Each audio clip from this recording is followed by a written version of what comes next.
Hours on, but we'll call this meeting to order now. We'll stand for flag salute. I'll lead flag salute since we don't have a lot of students. Salute, pledge.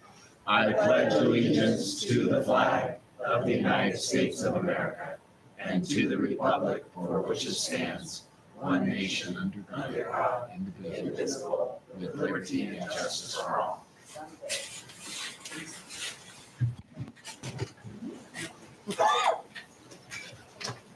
Well, welcome all, and it's nice to see everyone here again.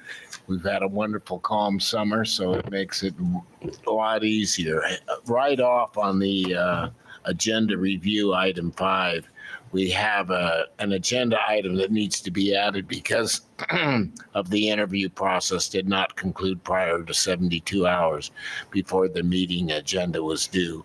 So I need a proposal for it to be on item 1013, approval of Assistant Superintendent of Human Resources contract. I move to include the Human Services VP into the agenda at what point? Yeah, so what we would do is we would do it at 10.13. It's the very last agenda item. So a contracted employee, it's a two-part process. So you'll see the person, and we'll talk about it when we get to the personnel transaction report in the consent agenda. We have another person here that's going to be highlighted at that time as well. But then because they have a contract, it needs to be voted on in open session. And so that would be at 10.13. So what the motion would be to add an agenda item of 10.13, which would be the approval of the Assistant Superintendent of Human Resources contract. Thank you. I'll second. All those in favor? Aye. Opposed? So that item passes 5-0. Thank you. The next is special presentation, superintendent report. Yeah, good evening, everybody. It's nice to see such a big turnout tonight. I want to take the opportunity just to share a few things that happened between last meeting and this meeting, just to highlight there's so many great things that are happening in the district. Lots of community building event. Here's an example, Guerin Back to School Barbecue thrown by the Guerin PTA. Great opportunity for families to come out together. Also want to thank all our art docents across the district. So these are the pioneer art docents, all these parents that volunteer their time to come in and teach students about art and give them the opportunity to participate as well. It's a really nice opportunity.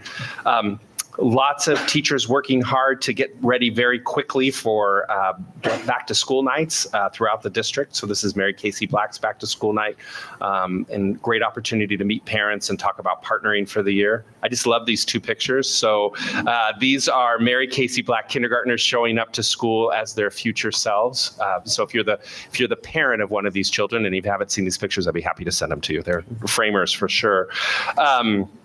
A lot of fun going on out there of sorting some elementary students into houses right now as part of the work that some of our schools have done with the Ron Clark Academy. And so you can see some of the sorting ceremonies and the excitement that took place at Montagnez Elementary and sorting those students into houses. The Mary Casey Black PTA brought a freestyle rapper who came out to send a powerful message out to students on the idea of a growth mindset. So thanks to them for putting that on. Reaching out to parents happens in lots of different ways, but here's another back to school picnic, this time from our virtual academy. So it's a great opportunity for those families to come out together. I want to thank the continued partnership we've had with Street Smart Stablo. We have a lot of walkers and bikers and skaters and rollers in our community, and they come out every year and offer free training to students and ways to get helmets and try to encourage them to be safe in our streets as we're going forward. Also want to take the opportunity to thank all of our coaches out there taking time to make sure that our students have lots of opportunities with sports. There's a wrestling tournament taking place for some of our middle school students, but coaching is a very challenging, time-consuming job that doesn't pay a lot, but it takes a lot of love, and so many students wouldn't be able to participate without that, so thank you. These are a little hard to see, but they're great posters that Corey Tropp's class did out in 8th grade social studies about the Revolutionary War. So if you get a chance to, these get online after every meeting, so you want to take a look at them. They're really fun to look at and see. I want to thank Dr. Twee Dow Jensen for going out to the Brentwood Elementary reading room and also touring around the rest of the school and seeing our intervention program with Mrs. Sanchez. They loved having board members visit. Bristow Social, so a little nice PVC contraption there with a splash coming down and some Jenga work, but lots of after-school fun, and thanks for the leadership students who are putting this on. Sarah Jenkins out at Edna Hill Middle School teaches computer science, and you can see this is an old school operation game that the students are making, so really fun. They're taking pictures and then generating connections out there for them, so great job, Mrs. Jenkins. And then I love this too. So the middle schools coordinated with Involve to come out and do leadership training around school culture and belonging and supporting every student. And so the middle school leadership students all came together at Edna Hill to get this training together. So I love that opportunity of all of them getting the opportunity to work together. It's 6th grade science camp time. And so there were some great pictures from all the schools that went. This is Bristow 6th grade. For some reason, I like the pictures of the tower always, and so that's the one that ends up going in. But the kids rappelling up the tower, and lots of great opportunities. And it still is always a fun thing that this continues to be for many of these students the first time that they've left the county or spent a night away from their families. So it really is a great learning opportunity for them.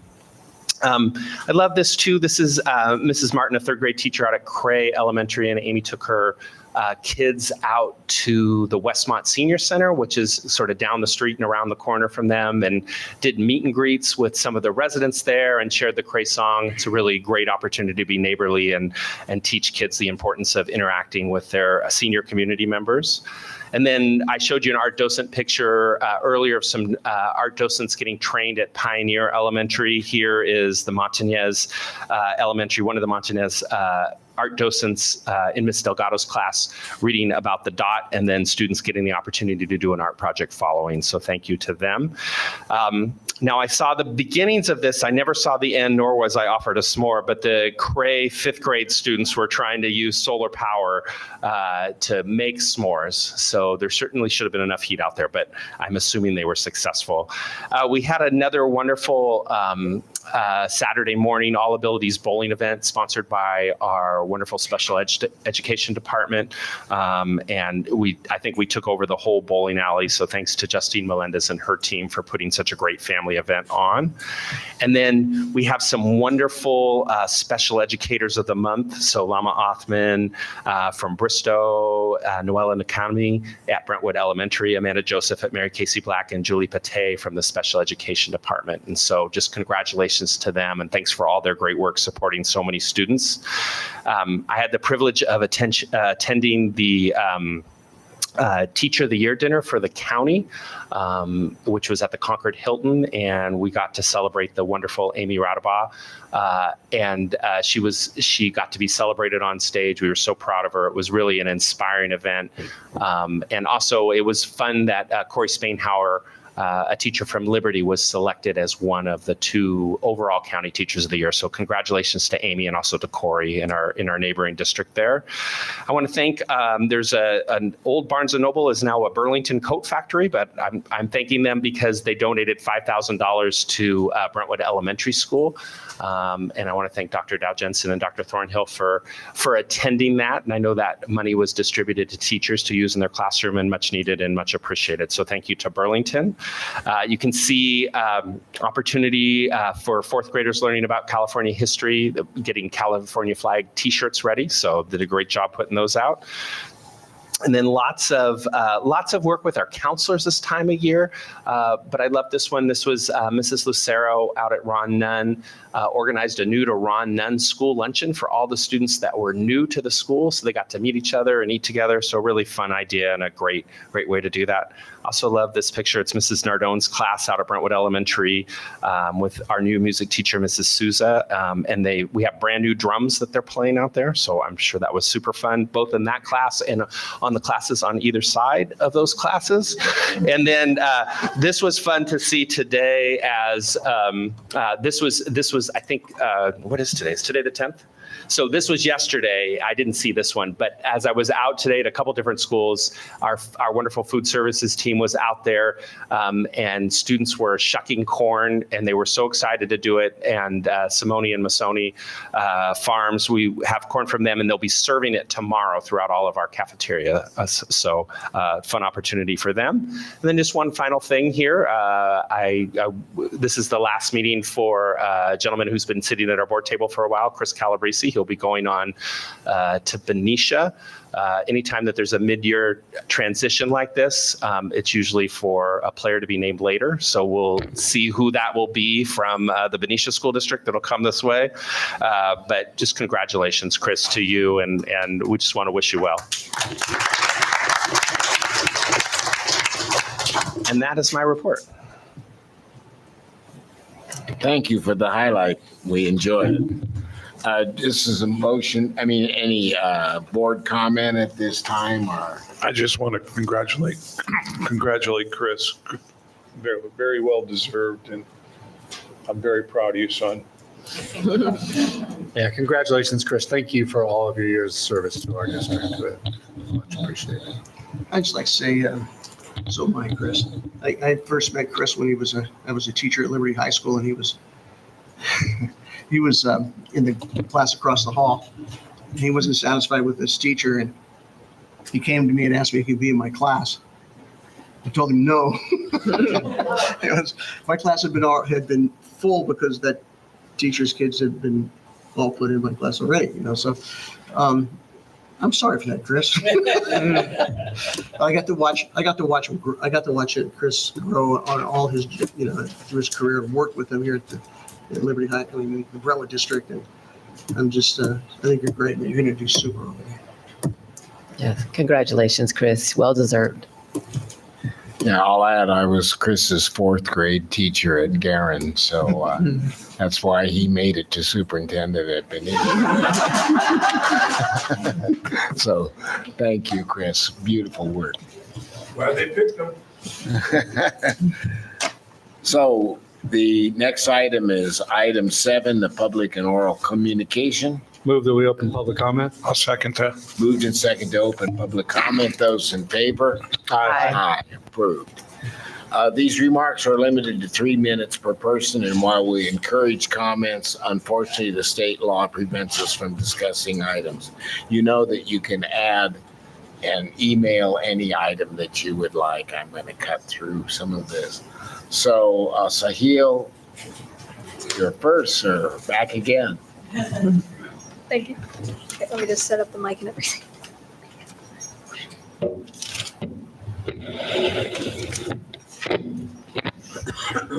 Hello, BUSD staff and BUSD board members. Thank you for letting me present some brief remarks regarding the work of our Youth Commission. First, hello everybody. My name is Sahil.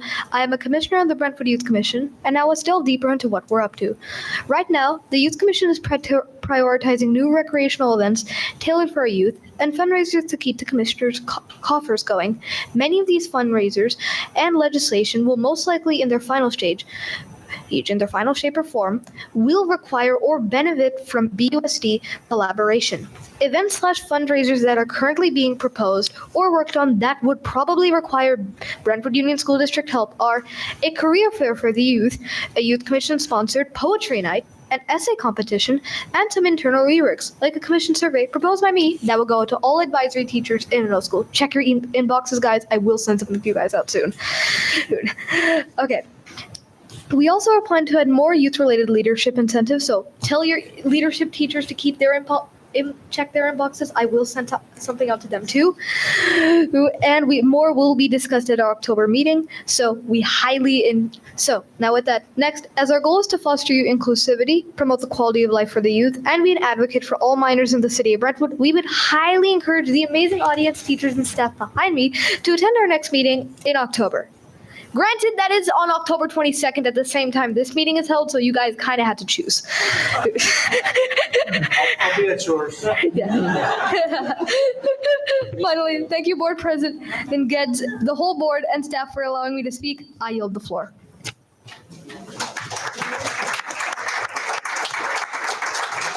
Our next speaker is Heather Jeffrey.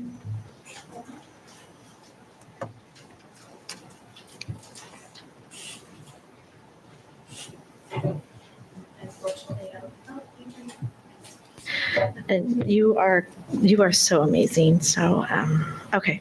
So board and everyone, I'm Heather Jeffrey. I've been a teacher in the district for, this is my 25th year. This is definitely directed to Chris Calabrese. Congratulations in a little bit different way. On February 6, 2023, Chris and I had a meeting to discuss a coworker at Brentwood Elementary. He was supposed to investigate a complaint that was made about me stating that I was bullying this person. My admin had called us into the office at lunch. I was not aware of why I was being called into the office. So I had asked during that meeting if I could leave 3 times. And then, so I told Chris about the meeting, and Chris was supposed to resolve this matter. That was in February 2023. My question is, when will you be resolving this matter? In the same day, we discussed that my classroom was recarpeted without my warning. My classroom was tossed around. My cabinets were no longer working. I actually had reported this to Bob Brown and some other admin several times. My cabinet was actually falling apart. It was a safety issue. Okay. I'd sent video and pictures. Again, the matter was not resolved. In the same meeting, my admin at the time made an inappropriate sexual comment toward me. And I brought the issue to Chris's attention as well as Dr. Eaton's. Chris's response was, I didn't hear that. Chris, isn't your job to hear things in meetings? So again, when will you be resolving this? On November 7th, 2023, you gave the directive to our administration to not only not tell me, but not tell Bristol staff and students of the threat that happened. Your job is to protect staff and students. That's your number one job. On an email from 11/27/23, you mentioned that you investigate the steps and missteps taken. Here I am, your biggest misstep, Chris. And at this point, you still have not done any investigation. You never asked me what my point of view is. When will you be resolving this matter? When will I count? When will the over 1,200 students count? When will the over 100 staff count? You sent me steps that you take when there is a threat made. I've had 2 threats made to me, both times. I was not given mental health. The first time, I was not given mental health for 3 months. I'm sorry, but your time has expired. Thank you. I'm just going to make one last comment. I just want to thank Bristow staff, students, and families. They've done a great job getting. Thank you. Are there any other speakers?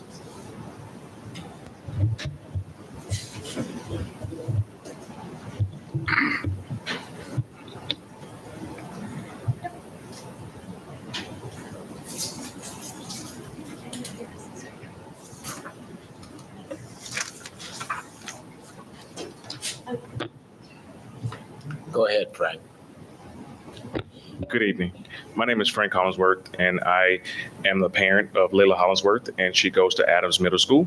And today I'll be speaking about the science camp waiver form that was sent out to the parents.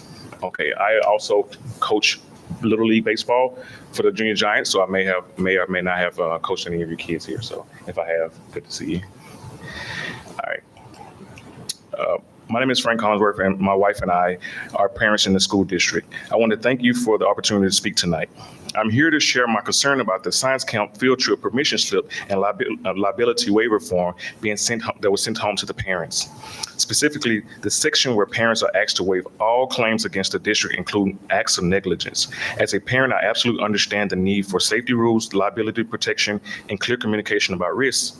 None of us expect the district to take on responsibilities for accidents that happen despite best efforts. But I also don't believe it's fair or even reasonable to ask parents to give up their rights for negligence occurring or any part to the district as employees or volunteers. Think about it from the parent's perspective. This language essentially tells us if something happens to our child because of negligence, you have no recourse. That does not build trust. It creates fear and hesitation. This isn't about parents wanting to avoid responsibility. We sign forms all the time acknowledging risk. This is about making sure the language is balanced. The current wording feels one-sided, as though the district is protecting itself at all costs while parents are to sign away their fundamental rights. Here's what I'm asking the district and the legal team to revisit the waiver and revise the language so parents are not required to waive claims in any case involving negligence or misconduct. That the form emphasizes shared responsibility that the district will uphold its duty of care. Parents will support their children's behavior and safety, and together we ensure students are protected. The wording reassures parents rather than make them feel like they are signing away a contract under duress just so their child can be a part of the camp. I want my children to enjoy the wonderful opportunities the district provides, but no parent should have to choose between allowing the child to go to the school trip and giving them legal rights, giving up our legal rights for something, for negligence or anything that happens to the child while they're away on the science camp. In closing, I'm asking to reconsider the message that this language sends to family. Revising the form would not only reduce conflict, but it would demonstrate that the district values transparency, fairness, accountability, and the trust of the parents. So the reason why I brought this up is because my daughter just recently did not go to the camp because my wife and I, we didn't feel comfortable with the verbiage about, about basically giving up our rights for if anything happens while they're away. We didn't know any of the parents. We didn't know any of the staff. We didn't know anything about it. We got basically thrust upon this when we were basically on the tour for the first night of the first weekend of the school. Thank you, Frank. Thank you.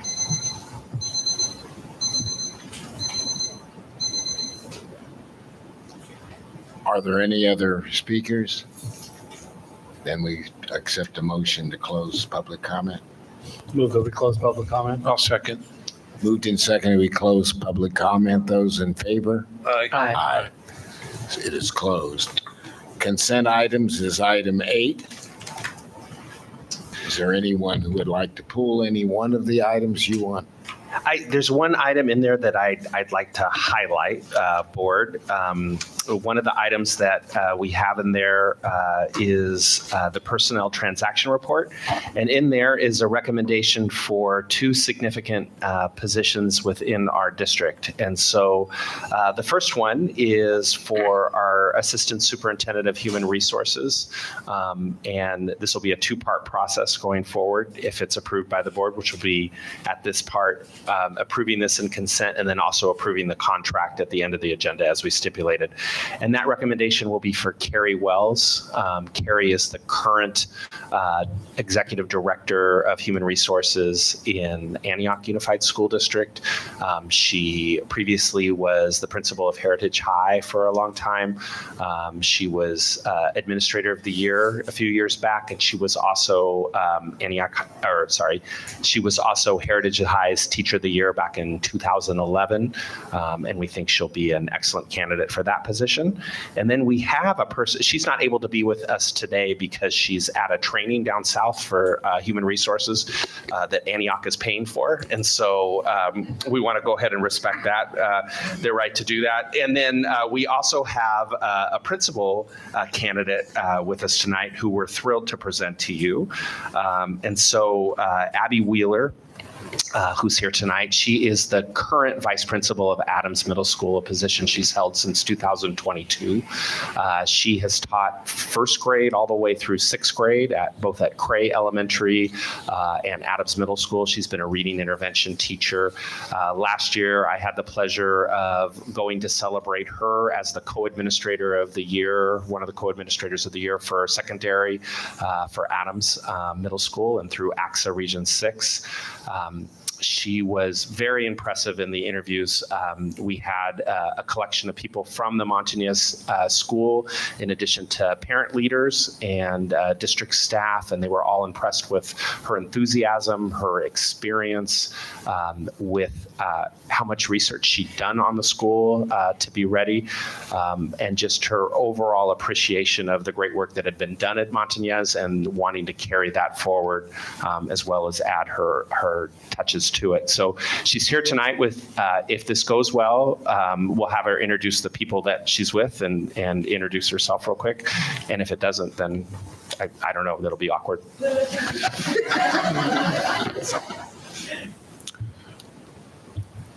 Thank you. Do I have? Nothing else there, Doctor? I think that's it, unless you want more. Very nice. Thanks. Very nice job. If nobody else has anything else to speak about or pull, I'll make a motion that we approve consent items 8.0 all the way down to 8.10. It's been moved in second. We accept all consent items 8.0. Who seconded? 8.10. I'll second. Oh, yes. Sorry. No, that's okay. We're all excited. All those in favor? Aye. Aye. So approved. Congratulations, Abby.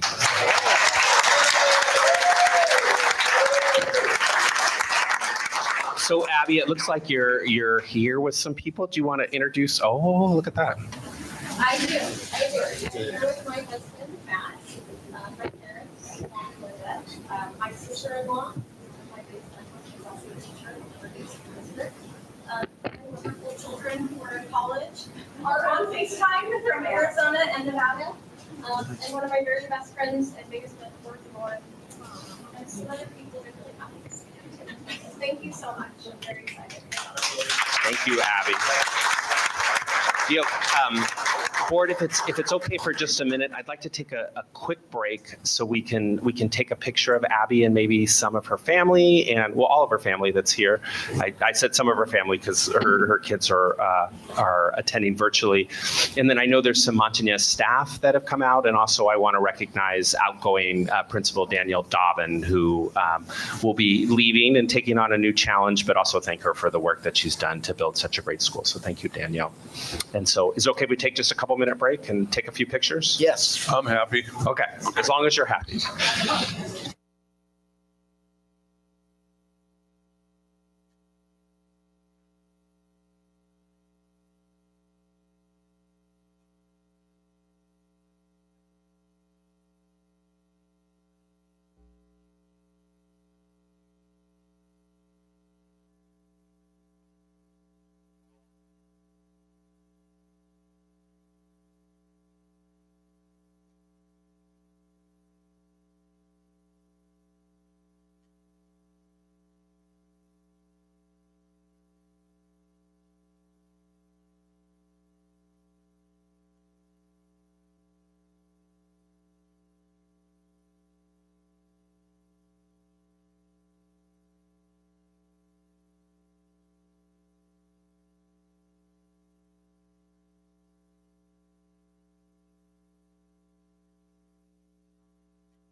Thank you. And Mrs. Wheeler, this is probably the last meeting where you get to go early, so you should take advantage of it. Thank you guys for coming. Congratulations. Thank you, Montanez staff, for coming. That was nice of you guys. Good. Yeah. Oh, she moved to the other side. Okay, smart move. All right.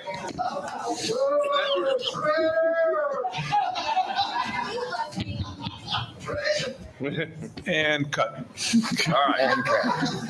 Item 9, hearings and appeals. Where are we at here? Mr. Ball, did you want to, you're hearing an appeal for You want me to, compliance with textbook and instructional? do you want me to read that? Okay, so notification of compliance with Education Code 60119 for funds received under the pupil textbook and instructional materials incentive program, grades K-12. Do we need to open this? So we need to open and close Yeah, this as a public hearing. That's a requirement, and then we'll hear more about it. Move that we open public hearing 9.0. I'll second that. Been moved and seconded. We open 9.0, the hearings and appeals. Those in favor? I'll make a motion. Aye. Is there any discussion? I'll make a motion that we close it. 9.0. Second. It's been moved and seconded. We close the hearing 9.0. Those in favor? Aye. Aye. So passes.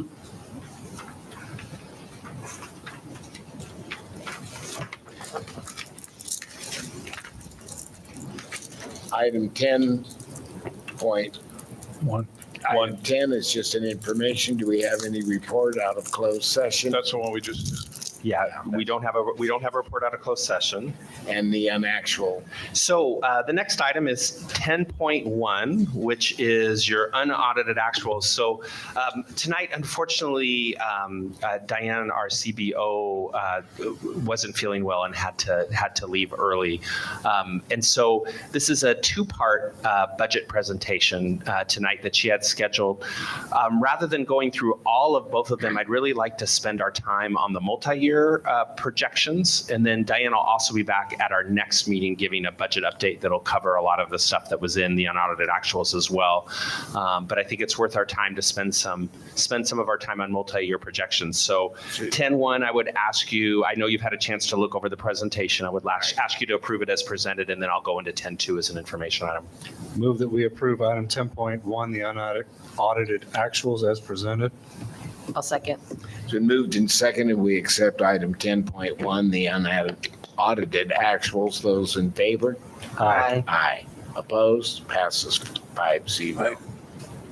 Go ahead with item. Yeah, so our multi-year projections, so once we close the books and then do unaudited actuals where we're bringing everything up, that's where we revisit our multi-year projections. So as you know, school districts are required to have the current year and 2 subsequent years of multi-year projections.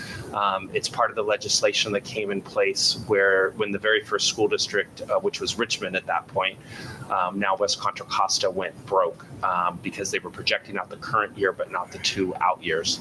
And so what we have for you today is we have an MYP revision with some assumptions that I want to share.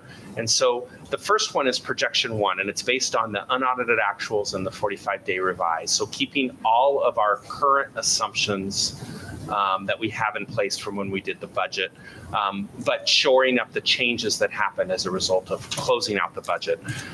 So as you can see right at our adopted budget, we ended with exactly a 3% reserve, which is the minimum required reserve. But when we revised it as a result of some money coming in from the state, both one-time in nature and also some restricted funds that came in, that went up to 4.9. And then you can see it that it sort of holds steady, drops by 0.5% as we go forward. But what I want to spend some time on is talking about what's happening this year. Because we've seen some changes in what's taken place and showed this multi-year projection with that information in. So one of the things that we're seeing right now is that we projected 73 students over than what we have right now. So when we made the projections last year, we looked at historical growth and we saw the number of students that had been coming in. Many years ago, we used to project at 0, and we decided that that wasn't really right. We were growing all the time, and so we adjusted that. We have formulas where we look at how much we grow.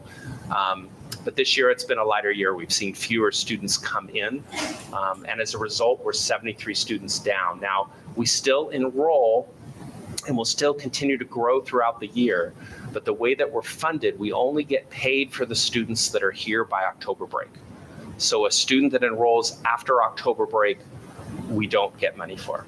So we will still teach them, we will still staff the rooms, but we don't get paid for. Now, that's not a big deal in a lot of districts, but in a district that's growing, that makes it more challenging for us. And so right now, in this multi-year projection, if we end up being down 73 students, that's about $1 million decrease in revenue, a hit that we'll take this year, and that'll impact the next 2 years going out as well. We're also seeing, as a result of students coming in with IEPs and changes in that program, we're seeing $1 million increase in our special education program cost as a result of changes to IEPs that are coming in and serving the students. And so you can see when you have $1 million decrease in revenue and then $1 million increase in projected expenditures, that's going to create some challenges for us. And so we have this revised multi-year projection for you that we wanted to show you. With those assumptions in place, it brings our revised ending budget balance down to 3.62%. So still, for this year, still above what's required. But in the subsequent years, we fall below the mandated required minimum reserve. So what that means, unless we see changes this year, and there is the possibility for changes, right? We always have the possibility to grow more students. We still have a couple weeks left of school. We have the possibility to have better attendance, right? One of the things that we've been struggling with, because it's not only that we get paid by attendance, but we get paid by the number of students, but we get paid by how often they attend school. So since the pandemic, we've been down about 2% average year over year. And for every percentage that we're down, it's about $1 million that we lose. So if our attendance is better, even with not as many students, that could help us get better. But other than that, we're looking at 2026 with 2.53% reserve right now, and then 2027-28 with 2.48%. And so the impacts of that, as we look, is that in order for next year, right at this point in time, to meet the 3% reserve, with nothing else happening, we'd have to make cuts of $706,000 for next year. And then in addition, the following year, we'd have to make another $800,000. And I want to say that sometimes we get to this point and it gets better. Like there could be changes in what happened in the state budget, right? There could be changes in what happened, as I shared, in our own budgets going forward. But if we don't see that by the time we come over the next few budget presentations, with the big one being in December, we're going to have to start planning for budget cuts right away. It'll be important that we do that because there's timelines that we have to hit in March for laying off positions. And so I wanted to bring that to the board. It's important for us to talk about this early and often as we go through that. Let's see if there's anything else I wanted to share. So Diane had put these together, just that. Most of what I shared is there, right? It continues to be a major concern. This is something that we've continued to talk about, and it'll be important to monitor it closely. I think one of the other things that we're seeing right now is at both a state and federal level, there's probably more uncertainty than we've ever seen. So the state is currently running a $12 to $20 billion deficit, depending on who you talk to at what time. And so we're not anticipating extra funds coming into the education budget. And so we can hope that the economy gets better because that will up the guarantee of what we're supposed to get. But short of that, I don't anticipate extra funds coming in. And then the federal budget, right, that this year we were saved at the last minute from budget cuts that would have been about $3 to $4 million to us in the current year. But we're all very concerned that some of those cuts will return for next year, and there'll be the ability to have that process. So, like I said, there's a lot to come still, but really that benchmark for us will have to be the first interim report, and on our December 10th board meeting is when we'll really know what our next steps are going to be, and I'll need direction from the board at that point about what we're looking for. So as a reminder, the district also has a budget committee that's made up of members of the association. There's been board members that are on that, and different district leaders. And so that's something, as we go through this next little time, probably right after break, that we'd like to get together and start talking about these things as well. So. Thank you. Good quick question, guys. Yeah. So this instability that's derived from state, federal. Might just need me to move it closer. Yeah, this instability that's out there, with state and federal funds. Is there? You have any idea about how that's what can be clarified this year, and when that would happen? Yeah, I feel like I have more clarity around what the state process will look like, because that's still pretty consistent, even though there's a lot of upheaval and a lot of uncertainty around the numbers. We know that in January, we'll at least get an idea of what it might look like and an idea of how the economy has affected what that budget shortfall is, right? So that'll give us an idea. I can honestly say the federal, I really don't know. The information comes to us so scattered that sometimes it's hard to really know how and when that's going to take place. And the way that the budget works is the federal budget is kind of a year in advance of when it comes. But because there's the potential for both it being changed via a budget act, via the legislature and a presidential change, or a legal challenge, that makes it really hard to know how it's going to play out. And so if you remember this year, we didn't know in July if we were going to get the money, right, from the federal government that was promised before, that was already put in the budget. So I anticipate that we're probably going to be in a similar position, that we're not going to know until the money is in our account. And that's how we knew. When the money hit our account, we knew. So I wish I had a clearer answer for you. That's good. Thank you. Yeah. Any other questions? Pressing. Thank you, Dana. I know this is difficult to project, so it makes it hard for all of us. That was an information item. Item 10.3 is the CWFIT grant program review. Yeah. Hello.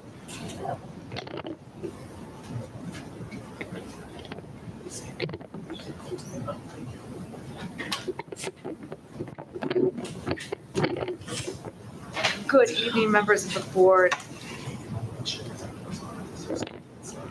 Good evening, members of the board. I'm excited to be back at the end of this process. We came at the beginning a couple of years ago, and now are back at the end to be able to share with you how did our CW Fit sort of system process go. So I'm going to share my screen so that way we can be able to see this, and then I'm going to introduce, and then Jeannie from St. Mary's is here, and then Sam is also able to present because not only are these studies giving us findings on behavior, but it's also able for us to think about how does this impact our students' academic success.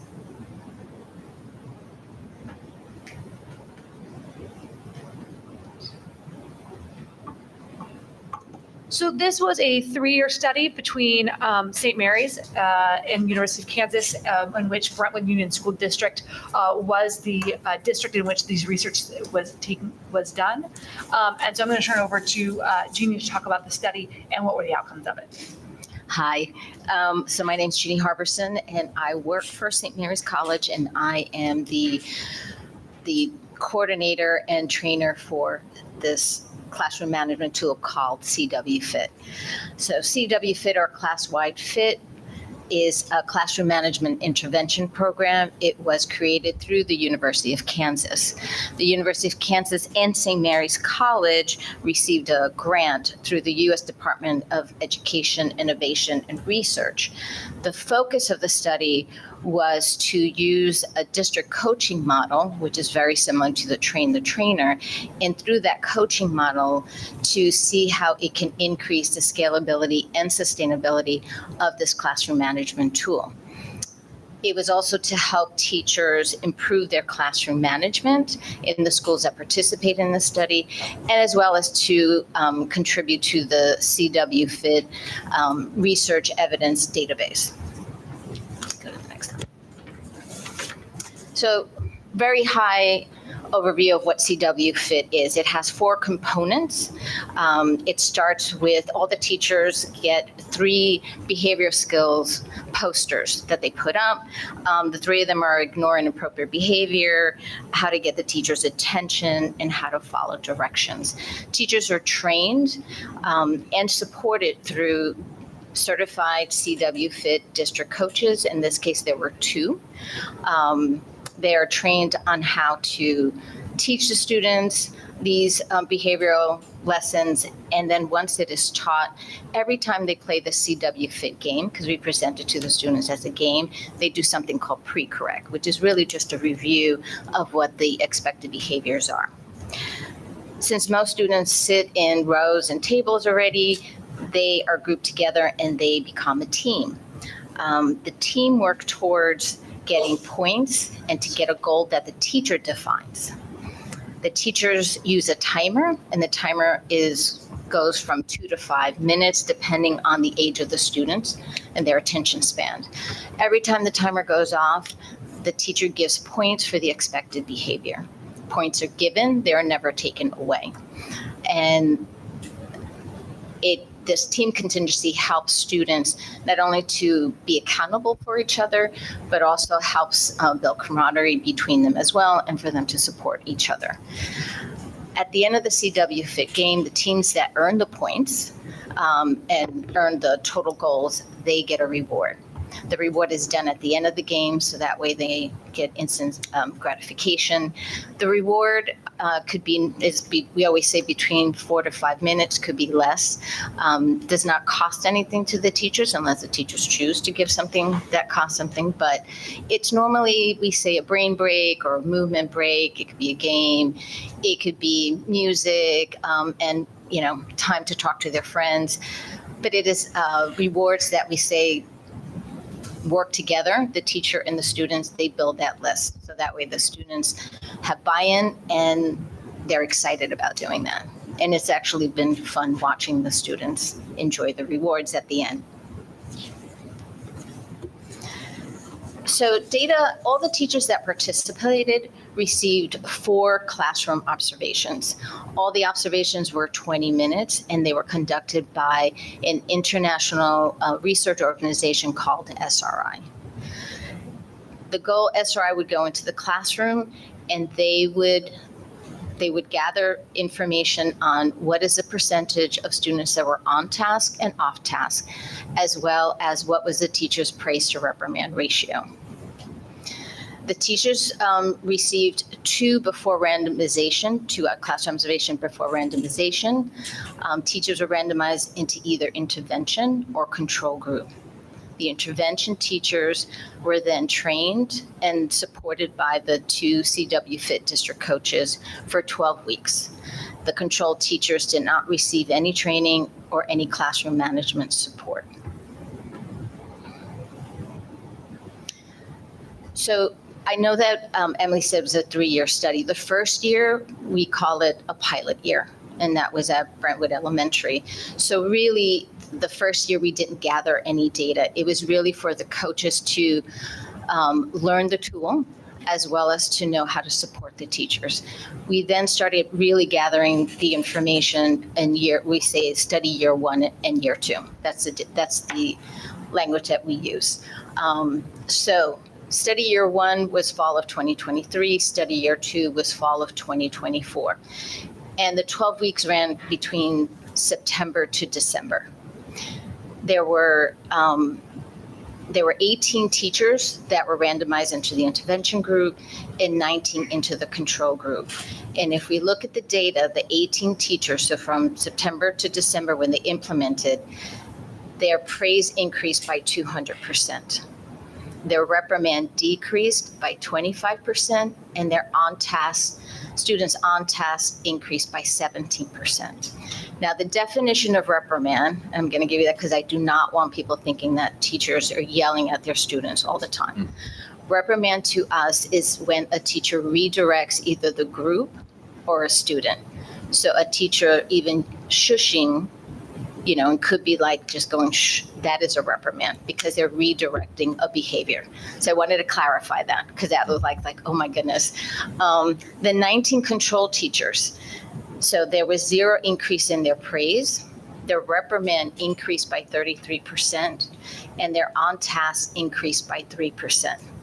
Now, it is possible, so even though their on task increase, it is possible that because their reprimand increased, that students on task increased because they were being reprimanded more.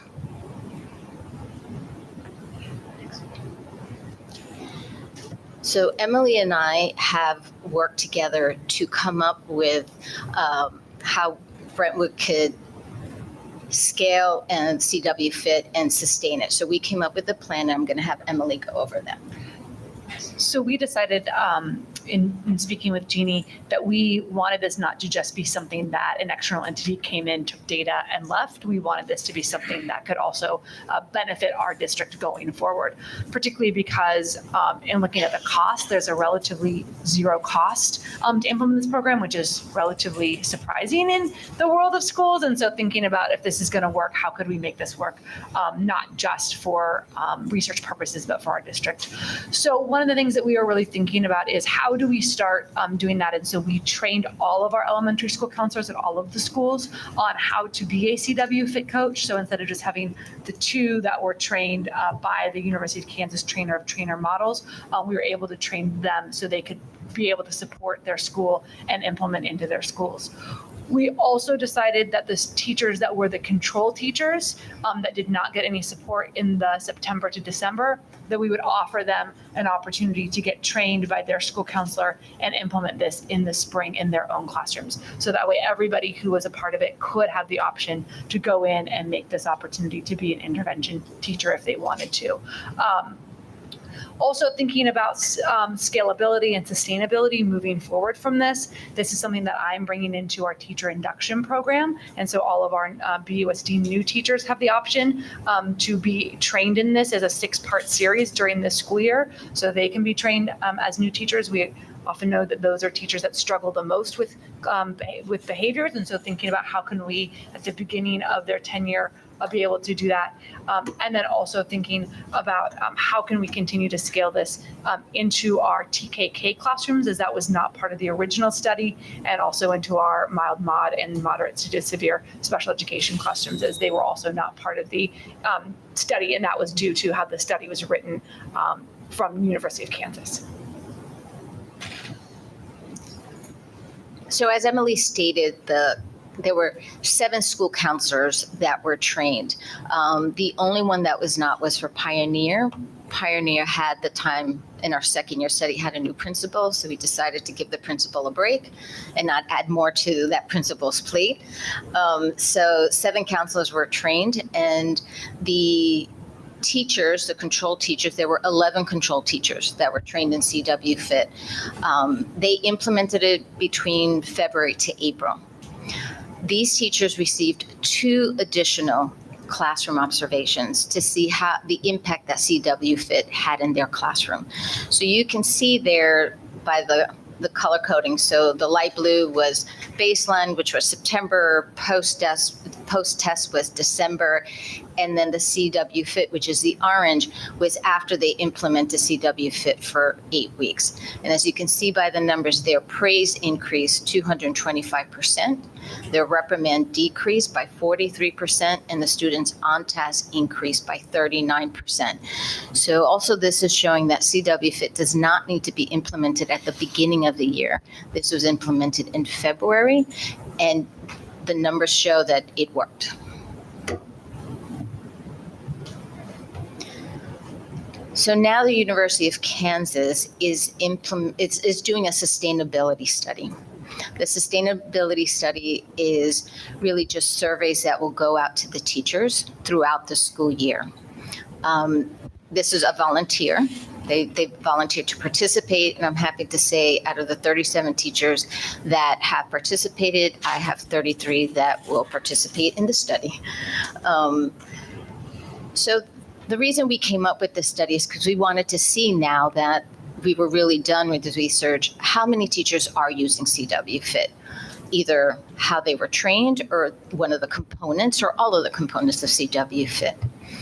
Also, we were interested if they were not trained, are they struggling with classroom management? So really, all the surveys are a rating scale. There's a self-efficacy.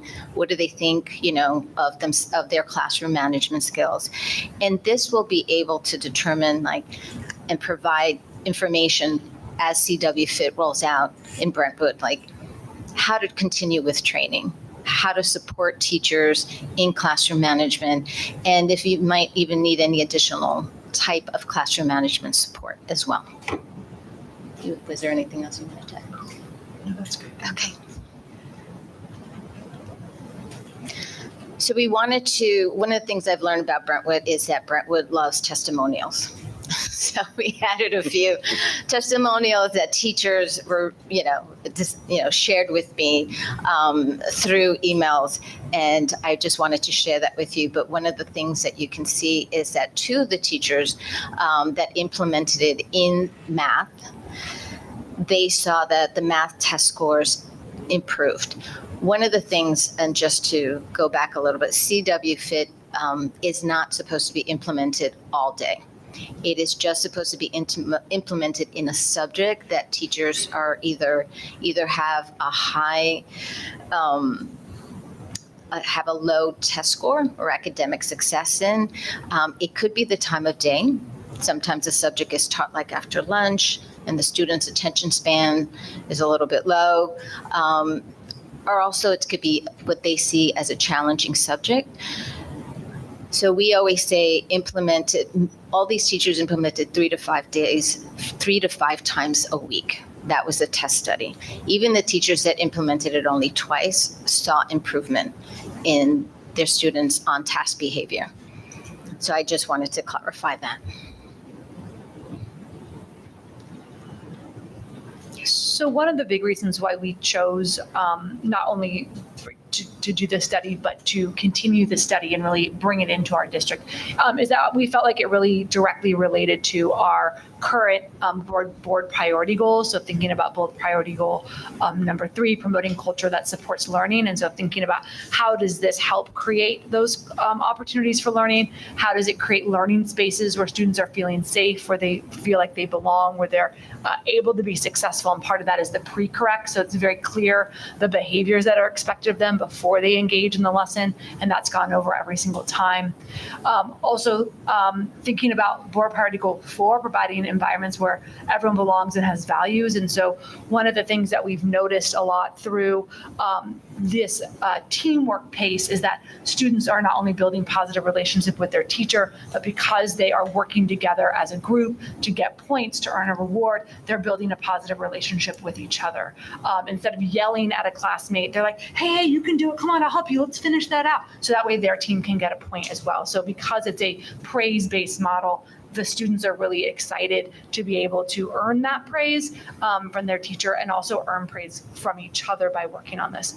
Also because at the end of that time, the teachers don't just award the point and say, 2 points for group 3, 5 points for group 2. They're really giving a specific reason. I really liked how group 2 got right to work. I really liked how group 3 reminded each other to do all the problems. So they're really working on that praise, and students are getting a lot of praise, specific praise from their teachers, not just a good job, but what does a good job look like in our classroom, and how can we replicate that? So they're feeling very successful. And so we really felt like we wanted to continue this because it really reinforces a lot of our goals as a district. As Jeannie said, and as our teachers most importantly said to us, right, there is not only just a behavior increase, but there really is some academic benefits to this as well. So I want to turn over to Sam so that way he can share some of these findings that are CASP data comparisons. I know Sam will bring this up, but you'll see that this is, you'll say there's only 7, not 18. Just as a reminder, our 3rd, 4th, and 5th grade students take CASP, and we look at 2 years of growth. So these are our current 4th and our current 5th grade students. So students who were taking CASP both last in the 2023 and the 2024 school year. So not all of the teachers that participated were 4th and 5th grade teachers. So that's why you'll see a little bit smaller number. Just before you start, about 5 minutes. Yep. Thank you.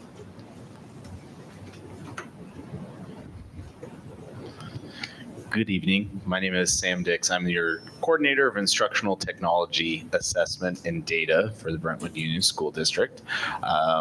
When Jeannie came to me, she and Emily wanted to know kind of where we were with this data and how our students were doing academic-wise with the relationship to CW Fit. So what we saw was that multiple classrooms demonstrated clear year-over-year improvements.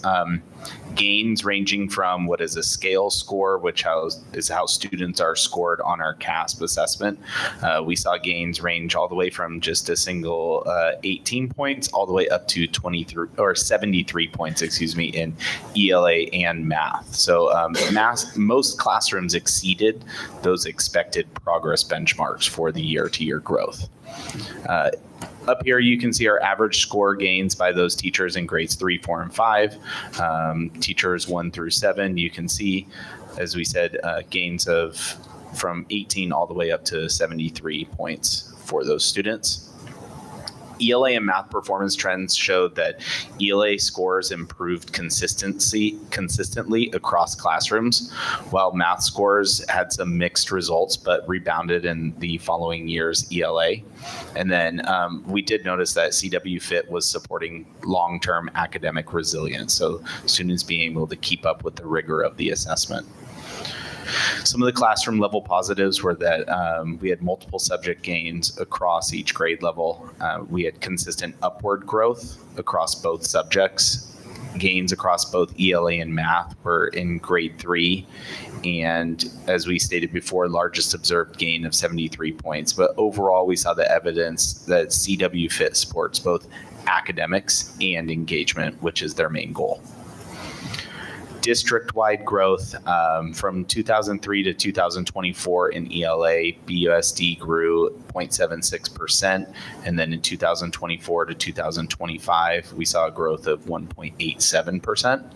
In math, BUSD showed a growth of 1.51% from 23 to 24 in the 23 to 24 school year, and then a district growth of 0.36% in math in the 24 to 25. So these represent some modest year-over-year improvements across the district.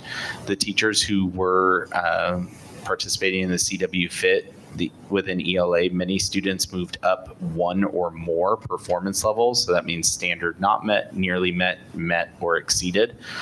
There were also several cases of students moving from nearly met up to either met or even student standards exceeded. Overall, the net movement of the students in these classes that participated in the CW Fit program showed much stronger shifts upward than the about 1 to 2% district-wide gains overall.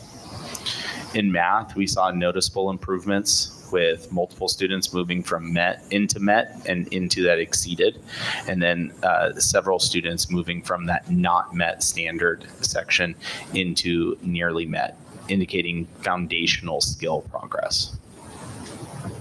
Some of the takeaways from the data that we've talked about this evening is that CW Fit classrooms outpaced district growth with stronger individual level gains in both ELA and math. Our ELA scores improved consistently with several classrooms exceeding their expectations. The CW Fit implementation was linked to measurable student academic growth, and then CW Fit's influence extends beyond the behavior portion of it.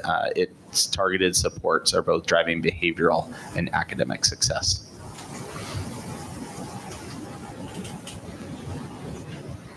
So that is our presentation. If you have any questions, we'd be happy to answer them at this time. Thank you. Thank you. Thank you. It was very clear and good. That was an information item. The next item is also an information item, and that is the BSUD priority goal update. Yeah, Michael, it's you coming up. And then, yeah, I just want to say a special thank you to Jean for coming out and Yes. being part of our team and helping us with that. We appreciate it. Before we go on, Mr. President, I know a lot of the principals have a meeting in the morning. If we could maybe release them at this point, since it's, Let me think about that. Yes, please. unless you have something to present, but hit the road. And again, thank you.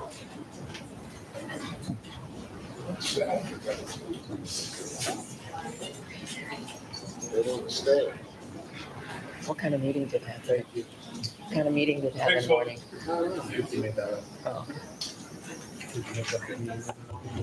Oh, okay. Oh, okay. Good evening, Board of Education. I am here to present the first report this year on our goal number 1 around implementing academic best practices in all classrooms. So this is the goal area, the target, and the 3 sub-bullets that we have. I'm going to share a little bit of data around how we're doing, and Sam touched on this in part of his presentation. But this is the dashboard screenshot for English language arts. It shows that for all of our students, we're 5.8 points above standard, and from the previous year to this year, we maintained. So very small amounts of growth, 1.6 points. And then you can see down there in that equity report, which I'll show you a little bit more information on, we have a range of groups across those levels. I should note that this protractor gauge, or whatever you want to call it, that arrow points to yellow. It's a representation of both academic achievement and growth from the previous year. So they combine those two things to give us that score. From this chart, you can see that we do have an achievement gap. We do have a range of student groups across performance levels, from several groups down in the red to groups up in the blue. Again, all of this is calculated based on academic achievement and growth together. This is for English language arts. Math, we are also in the yellow, but we're below standard by about 19.2 points. So we our math scores are not as high as not as good as our ELA scores, but we did have a little bit more growth. So it says maintained, but that's essentially an improvement of 2.6 points. And again, you can see some achievement gap across the different student groups. By the way, the no performance color just means there's not a significant enough group to calculate a color, so smaller number of students. This is our science, our current science data from 2024. So this is a year back. When I come the next time, I'll be giving data for 2025, but not so good. We only have 24% of students meeting or exceeding standards. Now, a couple things I would say about this. We've just in the last 2 years got a new science program at the elementary level, and our science program at the middle school level is not that old as well. It also is important to note that these are scores from our 5th grade and 8th grade students, so science is a little different. In ELA and math, they test starting in 3rd grade all the way through 8th grade. In science, they test twice, and what they're testing in 5th grade is not just 5th grade content. It's content from kindergarten up through 5th grade, and then for 8th grade, it's 6 through 8. So it's a little bit more challenging to impact those scores, but we definitely have work to do in this area. Here's our goals for the year. We want to improve all groups, so every student group by at least 3 points. We want to move any group that's in red to at least orange. And in science, we'd like to go up by 6 percentage points. And there's a lot we're doing. So here's, I'm not going to read through all these, but there's a list of things we're doing. This is a lot of professional development on this page. A lot of work around still our new, some of our new programs like our FOSS, which is our science program for elementary, continuing to support our middle school social studies program that's not too old, and you can see a bunch of other areas of professional development. It's really our goal to take every bit of the professional development time we have and make it the most useful and most meaningful. On this page, we have a bunch of items around assessment. One of the things we're working on is making sure that we don't have to wait until the end of the year to see those scores, that we can monitor along the way. So we've implemented Mastery Connect, and we're working on some state interim assessments, which give teachers instructional information along the way. That's a pretty good review of that slide. On this slide, there's a bunch of things we're working on, including improving our SST processes, making sure our intervention teachers are as effective as possible in helping to support our struggling students, doing some work around our English Learner Master Plan that we presented to you last year, including a focus on progress monitoring. So there's a bunch of things we're doing there as well. How we're measuring this, so how we're looking at our success, our principals have their action plans that they work on and present, so they are connected to our district goals. We consistently gather feedback from the professional development that we're delivering to make sure it meets needs and is achieving our goals. Classroom observations, obviously, and then the data, some of which I've shown you today, and then looking at how our implementation of all of these different things are going. So I will be back in the spring, and at that time I'll have new data. So the testing that students took in the spring will be official. I believe it's supposed to be the dashboard released sometime in November. So by the time I'm back, I'll be able to give you updates. So that's my report for the first part of the year on improving our academic programs. Any questions from the board? Thank you, Mike. No. Obviously, we'd like to see the scores higher. Thank you.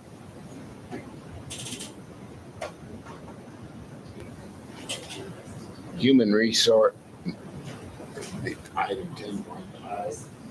Make sure, there we have it. Item 10.5 is the human resource staffing update.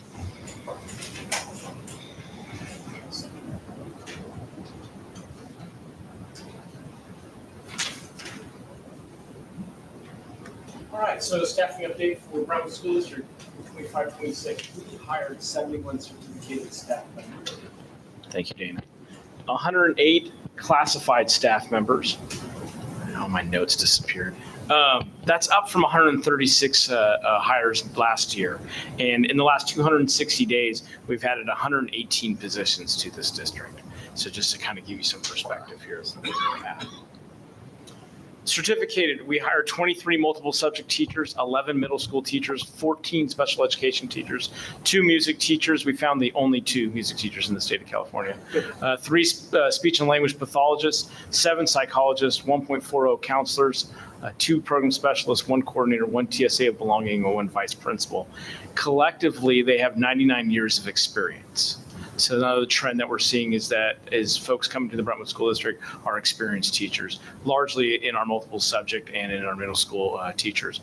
That is not as true for special education teachers. We've attracted both experienced teachers and those brand new to the programs and coming in, either starting their credential or have just started their credential just prior to coming to us. I do want to point out the speech and language pathologist. When I started here in HR, we had 12 openings. We had 12 contractors in speech and language, and today we're at 5. And so we just interviewed another one this week. Classified staffing, 61 special education aides, 21 TK aides, 1 bilingual aide, 3 food service assistants, 2 after-school childcare, 3 campus supervisors, 1 OT, 1 registered behavior technician, 1 receptionist, 3 secretaries, secretary 1, 4 secretary 2s. That's 3 out of our sites and 1 here in the district office. Secretary 1, that's also 1 here in the district office. 1 culinary supervisor, 1 nutrition, 1 M&O director. Just the magnitude of the hiring that has taken place this year. It's kind of astounding and impressive. How many employees do we have? Total over 1,100 employees in the district, just over 530 certificated. Substitute teachers, we have 203 substitute teachers. That list has been cleaned up. We removed anybody that has not subbed in the last 18 months or that we've just hired in the last 3 months. We have a 94% fill rate for teachers, 65 average absences per day. Instructional aides, we have 126 instructional aide substitutes, 22 campus supervisors. We have a 40% fill rate for aides and campus supervisor, much harder to fill those positions. Those substitutes tend to want to only sub at their child's school, is typically how it works. 17 food service substitutes, 100% fill rate there. And then 28 M&O custodians subs, 89% fill rate there. And then we have 1 LVN sub and 19 clerical. And this data is from the month of August. Chris, real quick clarification. 65 average absences per day, is that certificated? That's teachers? That is all certificated throughout the district. So that would be teachers, psychologists. Out of 500? Out of about 530. But remember, that's not necessarily just sick leave, right? So that could be teachers that are out for training. Correct. Admin that are out at things as well. Yeah, long term. Yes, yeah, that could be maternity leave. That could be a variety of things. That could even be workers' comp. Great, thank you. Yep. Skip ahead. No, I did not. This next slide is just how do applicants hear about us? And I think this is just always fascinating data. Emily Cooper gets this off of our from Frontline that we use for the application process. And so 45% come from EdJoin, which is a typical place that most educators go to get a job in the state of California. But I love this number here that 20% came from district employees. So a district employee referred them, and they're really one of our greatest sources in being able to find employees in general in the district. And then our university postings has really grown and has helped us out, as well as K-12 job spots. Newspapers are declining. LinkedIn helps us a little bit, and then our job fairs specifically at the universities that we go to, you can see the numbers there. Our own job fair was also tremendously successful. We went to 8 job fairs this year, held our own classified job fair, and we had over 100 applicants that came through our doors. I appreciated the chart.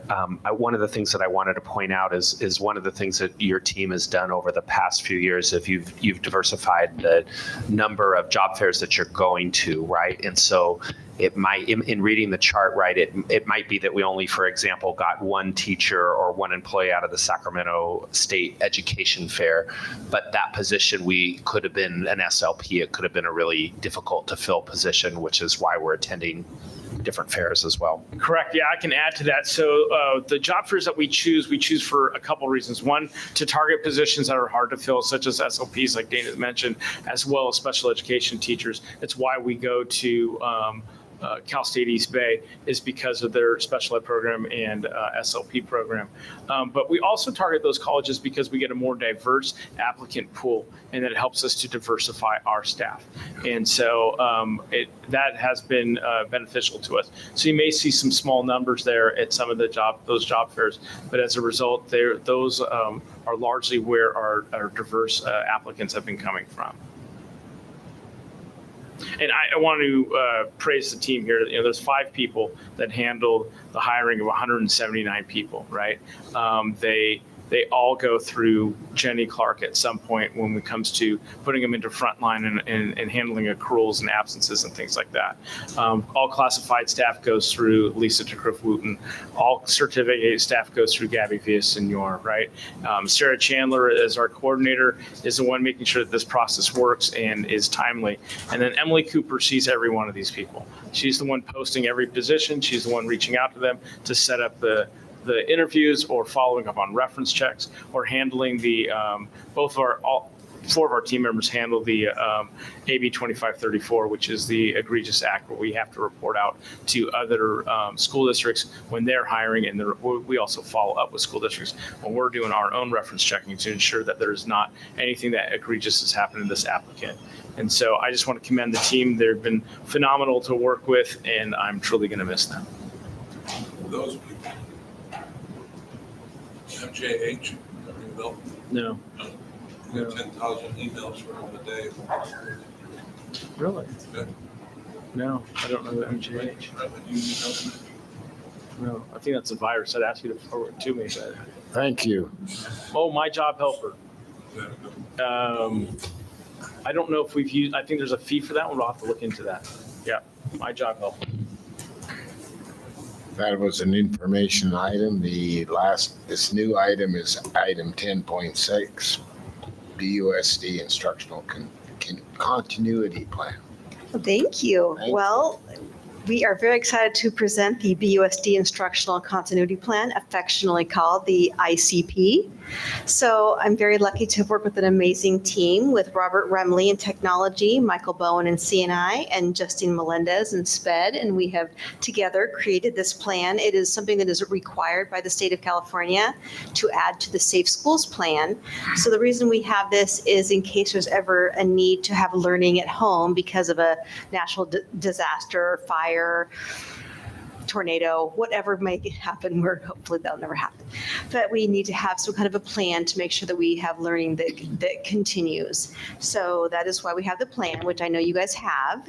But so we have that plan to make sure that we can communicate and make sure that learning happens, and that is why this plan is entailed. So if that should happen, I also wanted to share with you, it's in the plan, but can you show that, Mariana? Oh, sorry. I didn't have quite enough spin on it. Is that the same one we have in our? Yes, but I wanted to print out. Oh, it's beautiful. But Mr. Dudek, it's beautiful.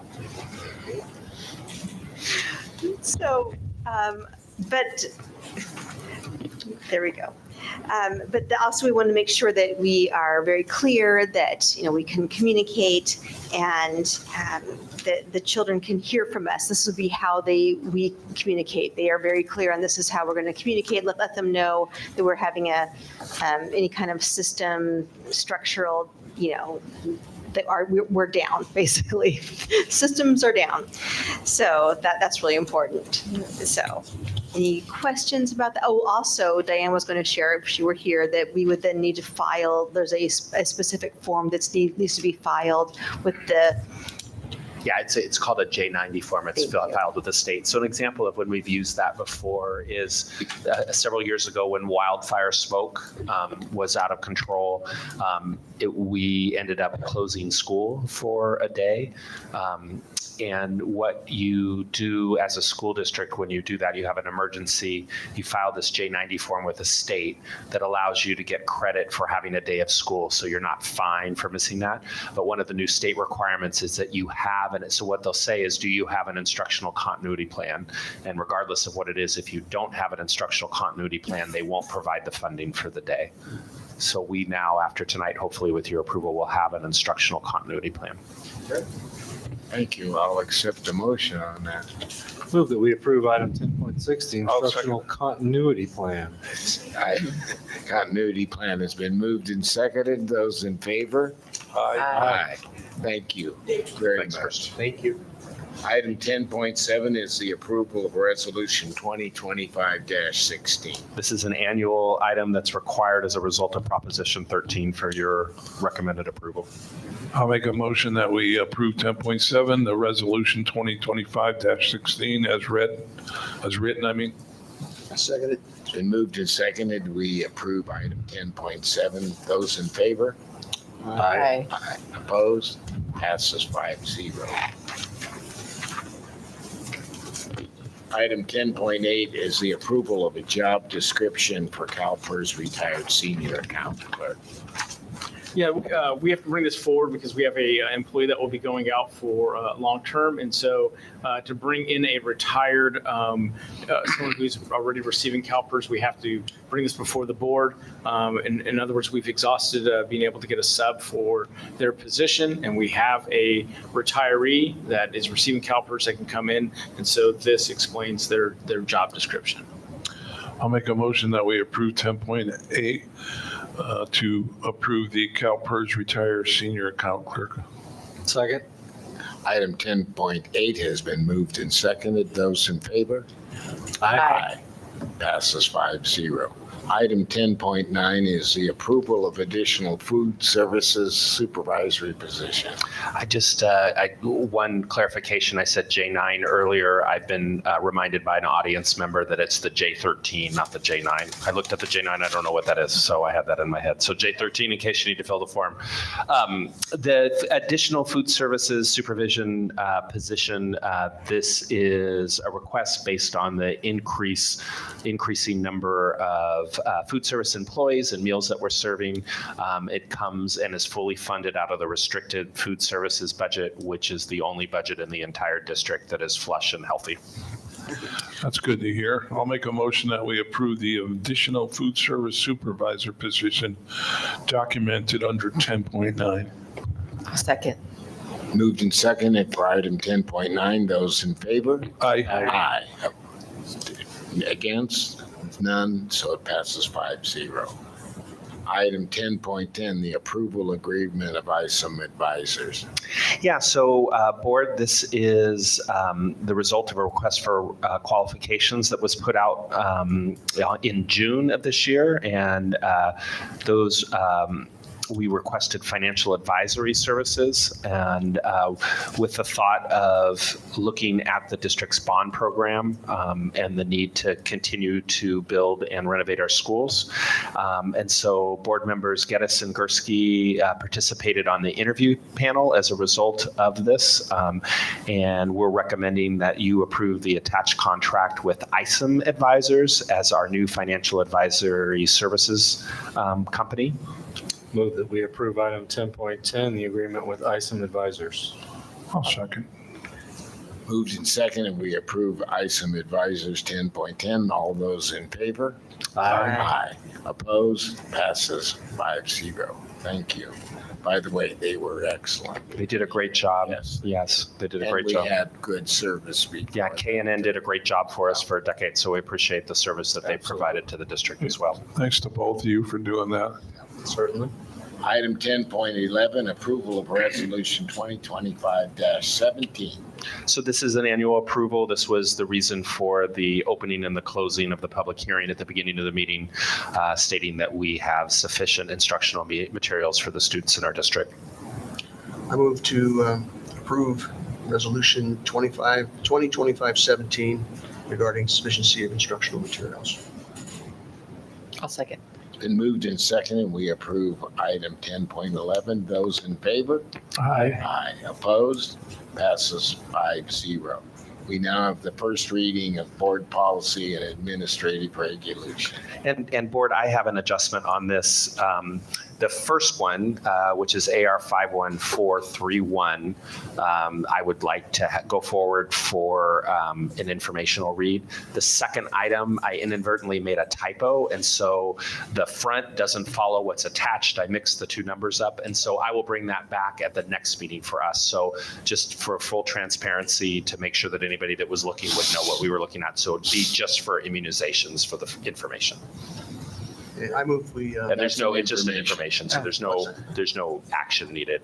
However, we do have item 10.13, which is the one that was mentioned in the beginning of our meeting, the approval of Assistant Superintendent of Human Resources contract. Yes, and so board, you've been provided with that contract. Again, the reason that you didn't have it before is the interview process didn't conclude within 72 hours of the required posting. So we have contracts for you. We have contracts available for anybody that would like them, and they will be posted on the board agenda website tomorrow as we post the different items. But we're recommending the appointment of Carrie Wells, as I stated earlier, for the Assistant Superintendent of Human Resources. Move that we approve item 10.13, the hire of Carrie Wells as the Assistant Superintendent of HR. Seconded. And the contract. And the contract, yeah. Yes. And the contract. So, yeah, it's been moved and seconded. All those in favor? Aye. Aye. Yeah.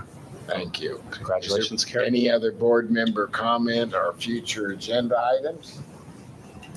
If not, next meeting will be October 22nd. Yeah, great. Motion to adjourn. Once again, I just would like to wish Chris good luck. Yeah. I'm gonna miss you, buddy. All right. Thanks, everybody. Congrats, Chris. You sent this for my